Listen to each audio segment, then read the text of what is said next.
Okay, guys. We're gonna be reacting to. You already know we're gonna react to. You've seen the title. Do I really need to explain myself? Man, I just hate doing this. When Mr. Nightmare went on that nice month break or 2-month break or whatever, I was so happy because I was like, man, yes, no more. I don't have to react to another scary thing for a minute, but it looks like we have to react to this. 3 disturbing real food delivery horror stories. First of all, I would never be a delivery person. I'm just saying, if I was, all I'm telling you is, if I'm driving at night to a destination and the place looks sketched up as heck, the house looks old as heck, the neighborhood is nowhere to be found. The frick is that alarm? Alright. I am driving off and saying, yeah, that place looks dangerous. And if you fire me, hey, you fire me. The frick, I'm looking out for myself, not for you. Let's get around to this video. Man, I don't like this. Frick. And they gotta be at night too. Yeah, it's never during the day. This nonsense. I work as an Uber Eats driver at night to make a little extra cash. Friday and Saturday nights are always the busiest because everyone's either home or with friends and ordering food. So those were usually the nights I would work. I got a request on a Saturday night at 1 a.m. to pick up McDonald's for a guy. The frick, 1 a.m.? The frick? He lived a few minutes away from my current position. So I punched in the nearest McDonald's, which was like a 2-minute drive away, and picked up his order. It was a small order. Yeah. I think he only wanted 2 hamburgers. Why are you eating McTrash anyways? Like 5 to 7 minutes away from the McDonald's.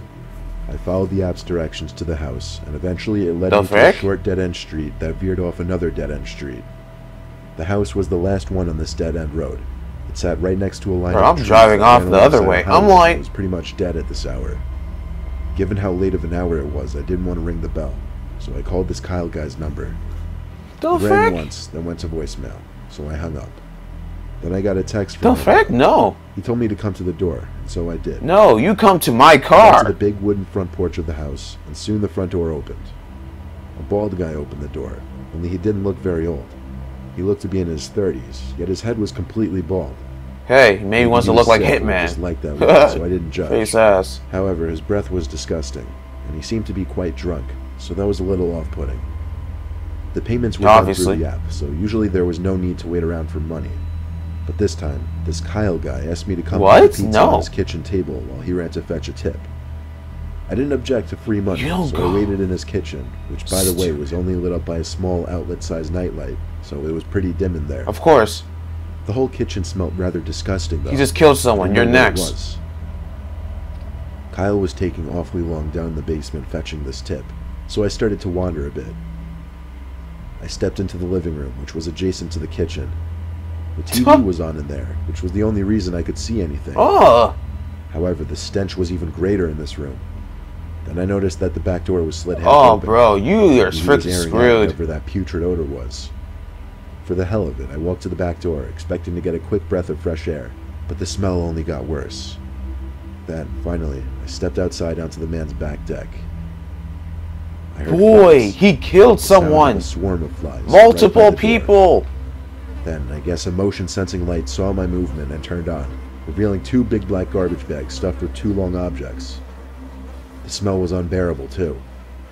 It took me a second to catch on to what I was most likely looking at. Frickin' run! Waiting around for the tip didn't seem like a good idea anymore. I went back inside and rushed to the front door, and just then I heard Kyle emerge from the basement calling to me, waving a few singles in his hand. He saw me as I was about to open the door and asked where I was going. I had to come up with something, so I said I was just rushing to check if I had something in my car. He said, "Oh, okay," as he came over to me and handed me the bills. Then he turned to the back door, to the porch, where the light was still on. Then he looked back at me, with his gummy smile now disappearing. He asked me in a firm voice if I went to his backyard. I told him what the frick? And he just stared at me, not saying anything. Run! I didn't give any fucks anymore. I opened the door and walked myself out. Oh my gosh! Him grabbing my shoulder as I got onto the stoop. Oh! I yanked his hand off my shoulder and ran to my car. I saw him run back inside with the front door still open. I turned my car on, but I sat and watched his front door, curious to see if he'd come back out. And he did. He came back running full speed for my car with a big metal rod in his hand. I drove away from his house, ready to call the police and report him. I called when I got down the block, making sure to leave him no time to dispose of those potentially dead bodies. I waited down the block and saw police cars pull up literally within 2 minutes. I watched the whole thing as I told police where to go. In fact, Kyle, if that's his real name, had already started moving the bags, which did contain dead bodies. I knew it! Backyard. Everything dead about this bodies! For leaving the back door open to reveal dead bodies to a pizza delivery boy, he may have been deranged, but he also wasn't the smartest man around. And you would have been next if you did not go to his freaking kitchen. You stupid dumbass. No, I'm waiting out here to get my tip. 1 minute passes, I'm out. I deliver food for an Asian eatery in my town. It's the best gig I could get at my age, simply for the tips alone. My friend and I work there together. We're actually the only two who are an Asian. My friend usually works the counter and takes phone calls. I'm just joking. I usually do deliveries, and that's the way I like it. Kung Fu fighting. My friend got off the phone during one night shift we had together and told me I'd be doing delivery. After the food was prepared, I was handed a brown paper bag and I was off on my way. The address I was given led me to some small dirt driveway off the main road, onto an enclosed property. Don't picture it as some luxurious private property, though. It was some old, unkept excuse of a property. And the house seemed to be closed off, given that there wasn't a single light on in there, and how high the grass was. I called my friend back at the restaurant, and he gave the phone to our boss. Unfortunately, our boss is a stinge, so he yelled at me in his thick Asian accent to knock on the door and don't waste the food. Shut your stupid ass! I got out from my car and felt grass rubbing against my shins. That's how tall it was. I went up the 3 stairs to the front door and knocked really loud since there didn't seem to be a doorknob. As I expected, after 30 seconds of waiting, there was no answer. So I got back in my car, and first thing I did was start texting my friend back at the restaurant. But when I looked up back to the house, this time one of the upstairs lights turned on. So I went back to the door and knocked once again. Only on the first knock, the door pushed open slightly. Someone had opened the door. Oh my god, just run! I pushed the door open a little more and called out. Oh, my eyes are watering, bro. I'm freaking out. House. I was waiting to hear footsteps come to the door. They never did. Obviously, someone had to have opened the door, so if they weren't going to come to the door, I had to assume they wanted me to come in. I stepped into the house, and my shoes made the wood floor creak. I called out one more time, and this time someone replied back. I heard the words, "Aquí arriba." Now, I'm not fluent in Spanish by any means, but I knew that "aquí" meant here, and I knew "arriba" meant above. So I put 2 and 2 together and figured they said up here. What? So what language is that? Hallway, so I walked over to it and stopped at the bottom step. I looked up the stairs, and all I saw at the top was an arm reached out over the ledge, doing a little "come here" motion. I used what little Spanish skills I learned from middle school and said something like "Tango tu camino." What does that mean? I walked up the stairs. Does that mean I'm about to beat your ass if you do something? I got about halfway up the stairs. The arm wasn't there anymore. Oh my freaking gosh, you about to die. The ledge over the stairs.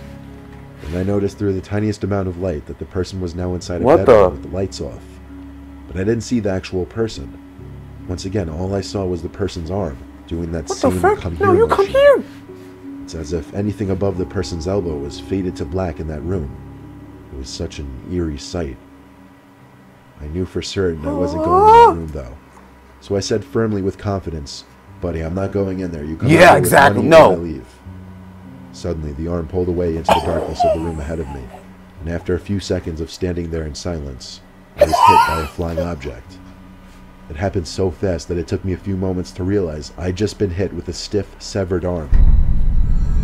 It wasn't some plastic Halloween toy. It was a real arm. I ran down the stairs with the key still in my hand and got back to my car. I didn't even call my friend or my boss. I drove straight to the nearest neighboring house and rang that person's doorbell. When they answered, I told them about what their neighbor had just done to me, and the woman had the most puzzled look on her face. She said nobody's lived in that house for a year. I felt my stomach drop when those words hit me. She said she would call the police after we talked about it for a good 5 minutes. Then I went on my way back to the restaurant with the food. I explained the best I could to my boss, and he let it go. Yeah, you better.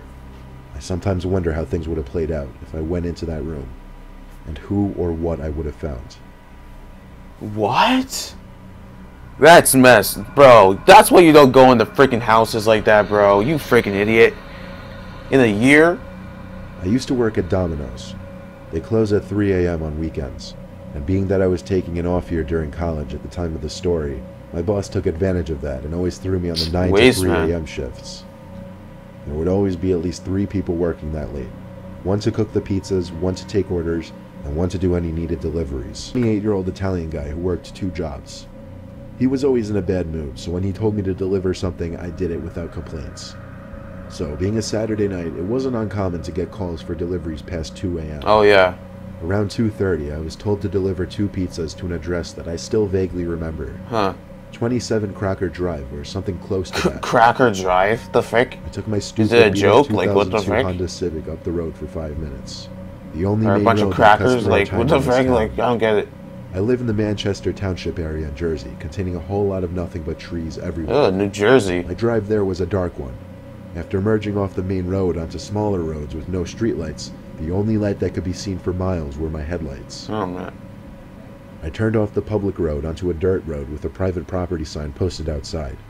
It seemed I had arrived to the house I was delivering to, when suddenly I heard a bang reverberating through my car, followed by a weakened sense of handling of my car, as well as a repeating flopping sound. Aw. I knew for certain I just got a flat tire. Damn. I stopped the car at once and got out to confirm the front right tire was completely flat. I could see through the headlights that the house was walking distance. Nah, someone So did that. Someone planted that. It would make more sense to deliver the pizza and also ask that person for help. I got to the deck of the house. They ain't gonna help your ass. It was an average size house, completely enclosed by trees, as were most of the houses around here. The lights were on inside, but all the blinds were shut. Oh my freaking gosh. I rang the bell, and quickly a normal-looking young man answered the door. Before exchanging Hey, the pizzas normal? for money, I told the man about the predicament I just found myself in. A look of concern came over his face as he handed me the money and I handed him the pizzas. He came outside to take a look at my car with me. It was a 30-second walk from the house. We got to my car, and he started analyzing the tire. Okay. He said he could help me. He'd just need his tools from inside. I started questioning what I could have hit on his dirt driveway, and he yelled out to me, "Don't worry about it," as I was walking down his road. What the frick?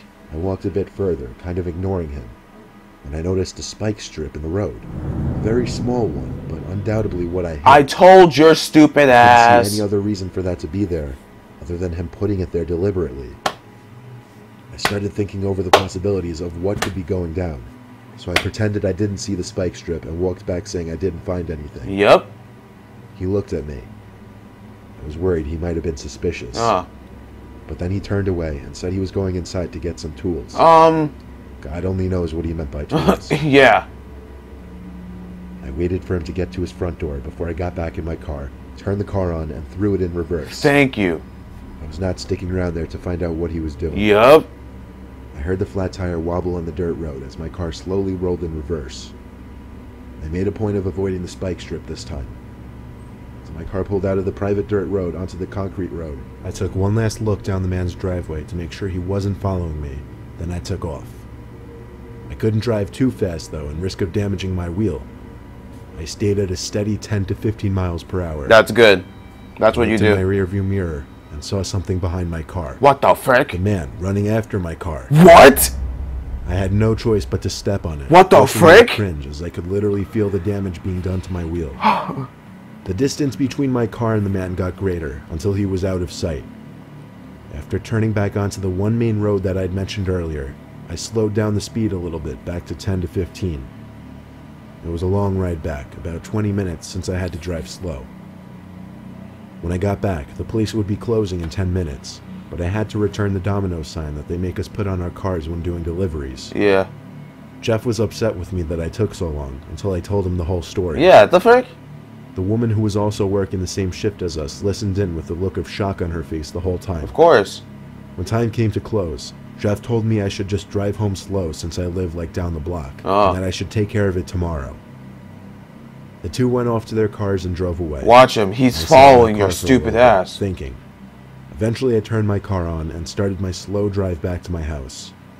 I noticed, however, that a car without its lights on was following close behind me. Oh my freaking gosh! I pulled over in front of some small house to see if they would do the same. The car passed me, but then pulled over on the same side of the street a little further down. I started to panic, knowing it had to be the man, who figured that he'd find me at the Domino's that he ordered from. I couldn't lead him to my house, so even though I didn't know for certain if it was him, I had to be overly paranoid and call the cops. Good! I had police come to my exact location for fear of being followed. After 5 to 10 minutes of waiting, a cop car slowly rolled down the street and I beeped my horn to stop him. He stopped in reverse so that his windows were lined up with mine, and then we both rolled them down. I pointed at the car in front of me with its lights off, sitting a little further in front of me. That's good. But just then, that car zoomed out from its parked position, oh, yeah. lights still off, instantly disappearing down the road into the night. The cop put his lights on and sped after him without saying a word. Damn! I didn't know if he wanted me to follow him, but I couldn't with my tires. Obviously, why would you follow him? I drove home as quick as I could and parked my car in the driveway. I still don't know if that cop caught that driver. Somehow I doubt it, but I like to imagine he did. Either way, I always made sure to watch my back every time I drove home after that night, and I quit that job 2 months later. Good. Boy, this fool went out of his way. This fool went out of his way to get you. Like, this fool, you're driving, you're looking behind. Bro, I'm sorry if I'm like, my eyes are watery. Like, I'm just freaking, like, nervous as heck. But, like, this fool went out of his way to get your ass. This fool literally just was like, screw it. And just literally just tried to run after your car. Then he found out which Domino's place it is, obviously, because it's not hard to find out which Domino's location you're calling. And, oh my gosh. But, nah, to be honest with you, that guy in the last video, that last story, he did exactly like any person would have done. And he actually did a good job. Like, he knew that there was something wrong. Then he looked, he saw a spike. Then he's like, okay, yeah, I'm suspicious, but I'm not going to make him seem like whatever. Oh, I'm getting my tools. Okay, yeah, go get your tools. I'm going to be right here. I'll be right here. Don't worry. I'm freaking running. I'm hauling ass. Then that's what he did. And then he did, bro, he knew what he was doing. Yeah. Like, this is probably one of the very few videos I've heard of a guy actually doing something right in this situation. You know what I'm saying? He did everything that he was supposed to do. You know what I'm saying? That's actually just, that's like a surprise, because usually, you know, freaking humans, you know, how stupid they are sometimes. They'd be going in freaking houses like those other two stories. They found dead bodies. You go in someone's house that doesn't even, like, what the frick? Like, no, I'm staying my ass inside, outside here, and you can get me the tip or the freaking money, whatever it is. I'm staying out here. I'm not going in your freaking house. That should be a freaking rule for every single delivery person out there. For every company out there. You don't go into a stranger's home. You stay out here. The frick? What? Like, I don't understand. Like, do people not have common sense? Okay, but seriously, comment down below your opinion, smash that like button. I'll catch you guys in the next video. And yo, bro, I'm done. Peace.